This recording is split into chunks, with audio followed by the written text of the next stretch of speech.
ထိုင်းနိုင်ငံလို့ပြောလိုက်ရင်ဘုရားကျောင်းကန်တွေလှပတဲ့ကမ်းခြေတွေရဲ့အရသာရှိတဲ့လမ်းဘေးစာတွေကိုပြီးမြင်ကြမှာပါ။ဒါပေမဲ့ဒီလှပတဲ့ပုံရိပ်တွေရဲ့နောက်ွယ်မှာကဘာတည်နေတဲ့အိတ်ခွင့်ထားတဲ့လှုပ်ဝက်ချက်တစ်ခုရှိနေပါတယ်။အဲ့ဒါကတော့ဥပဒေအရတရားမဝင်ဘူးလို့ဆိုပေမဲ့တနစ်ကိုဒေါ်လာဘီလီယံချီဝင်ငွေရှာပေးနေတဲ့ sex tourism လုပ်ငန်းဖြစ်ပါတယ်။ဘာကြောင့်ထိုင်းနိုင်ငံဟာဒီလုပ်ငန်းမှာကဘာကျော်နေရတာလဲ။ဒီကနေ့ဗီဒီယိုမှာတော့ကျွန်တော်တို့အတူတူလေ့လာသွားကြပါမယ်။ပထမဆုံးအနေနဲ့စီးပွားရေးရှုထောင့်ကကြည့်ရအောင်။ဒီလုပ်ငန်းဟာတရားမဝင်ဘူးလို့ဆိုပေမဲ့ထိုင်းနိုင်ငံရဲ့ GDP 3%ခန့်ကိုရှာဖွေပေးနေတာပါ။တနည်းကိုအမေရိကန်ဒေါ်လာ 6.4 ဘီလီယံလောက်အထိရှိတယ်လို့ခန့်မှန်းရပါတယ်။ဘန်ကောက်ကစွိုင်းခေါင်ပွိုင်းနန်နာပလာဇာနဲ့ပတ္တယက Walking Street တို့ဟာဒီလုပ်ငန်းရဲ့အချက်အခြာနေရာတွေပေါ့။သူတို့ဟာဘားတွေအနှစ်ခန်းတွေကာရာအိုကေတွေဆိုတဲ့ခေါင်းစဉ်အောက်မှာစနစ်တကျလဲပတ်နေကြတာပါဒီလုပ်ငန်းဘယ်လိုစခဲ့တာလဲ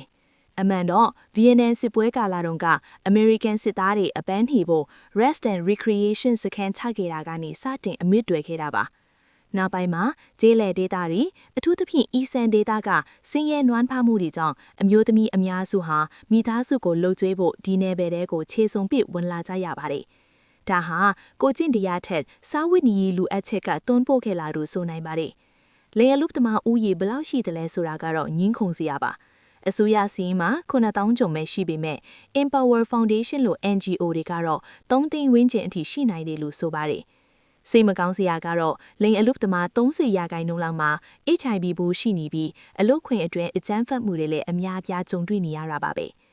ဥပဒေအရတော့1996ခုနှစ်ကတည်းကတားမြစ်ထားပြီးထောင်ဒဏ်တွေရှိပါတယ်။ဒါပေမဲ့လက်တွေ့မှာတော့ဖမ်းဆီးမှုတွေကဟန်ပြလောက်ပဲရှိတတ်ပြီးအရေးကတိလိုက်စားမှုတွေလက်ပေးလက်ယူမှုတွေနဲ့လုပ်ငန်းတွေကိုလဲပတ်ခွင့်ပေးထားတာပါ။အစိုးရအနေနဲ့လည်းဒါကိုတရားဝင်ခွင့်ပြုပေးဖို့ကြိုးစားပေမဲ့ဗုဒ္ဓဘာသာယဉ်ကျေးမှုနဲ့မကိုက်ညီဘူးဆိုတဲ့အယူအဆတွေကြောင့်ရှောင်လွှဲနေခဲ့ကြပါတယ်။